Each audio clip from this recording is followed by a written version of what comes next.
everyone, Christine Cusinelli here. This week we're talking about unconscious gender bias in the workplace. Today I'm going to share with you on the topic of why don't women get invited to be members of the Old Boys Club? I'm going to start off with a story about one of my clients. Her name is Janelle. Janelle was working in a bit of a traditional setting. We'll just say it was in the energy sector here in Alberta. And you know, it does tend to be male dominated, lots of engineers, and as we know, women are still trying to initiate and make a dent in that area. So Janelle was somebody who very competent, her evaluations were always very positive, and one of the things that she often struggled with was the idea that sometimes the guys in the office would go on a weekend together. We've seen this before. Often they'll get together and they'll go on their guys' golf weekend. Well, of course, as women, we're probably not going to get invited to go on these vacations. And that causes a lot of isolation for us. So in this case here, not only did it cause Janelle isolation, she also found herself not in a position to be able to create alliances that would be helpful for her advancement in the company. She wound up noticing that the guys who had created rapport and been able to establish these alliances, they were getting promotions, they were getting access to resources that she wasn't getting access to. She was being passed over time and time again. So her and I started to work on not doubting herself in those circumstances and how to create alliances. I cover all of that in my program called the C-Suite, 100 Days to 100%. So Janelle and I worked together on this, and basically through uncovering what the unconscious gender bias was in this particular situation, we worked to mitigate and be able to navigate around that challenge.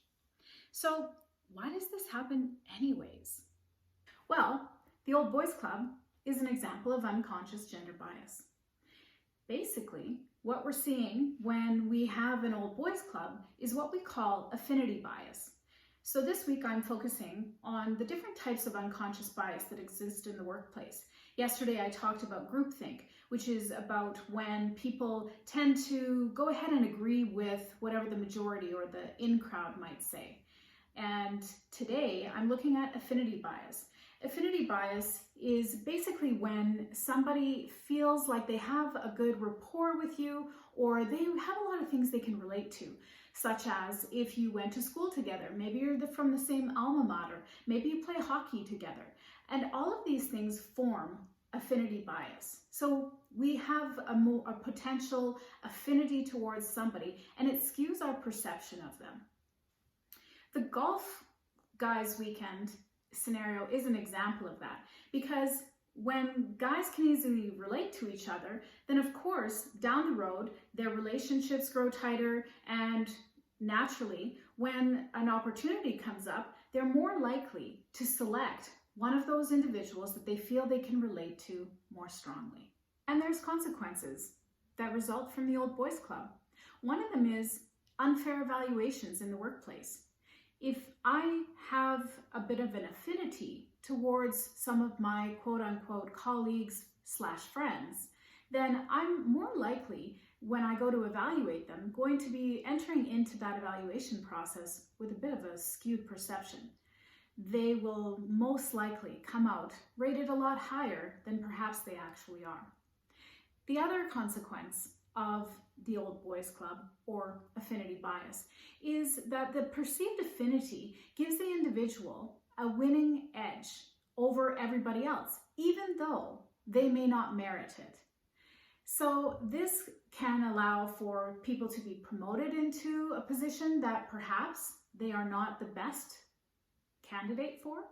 It can be the person receiving a higher salary, hence the salary inequity that we have between men and women, and also within the hiring process. This week's videos is all about revealing and dealing with the unconscious gender bias in the workplace. So how can we deal with this particular one? Well, first off, it's important to be conscious and mindful of this kind of behavior. Simply by making people in your workplace aware is going to go a long, long way to making sure that people understand that the culture within your company is one that does not tolerate any kind of bias like this. The other thing is to make sure that people have a spirit of openness when it comes to challenging unconscious bias in the workplace. I would highly recommend having a mechanism by which your employees can feel safe being able to give feedback or, frankly, if necessary, report cases of unconscious gender bias in the workplace. The other aspect of making sure that you're creating the equitable environment that helps women be able to achieve and find their spot in the C-suite is to have a look at your hiring process. The hiring process is one that should be standardized if you want to actually look at creating an equal environment within your workspace. So that means that all candidates should be going through the same screening process, and even down to the small details like during the interview. Personally, when I've interviewed people, it's been really important to make sure that I can present that my company is ethically hiring people, that we have a process that's in place that's systemic, and that everybody knows. So it's right down to the questions that are asked of the candidates being exactly the same, and the candidates going through the same process in the interview process itself.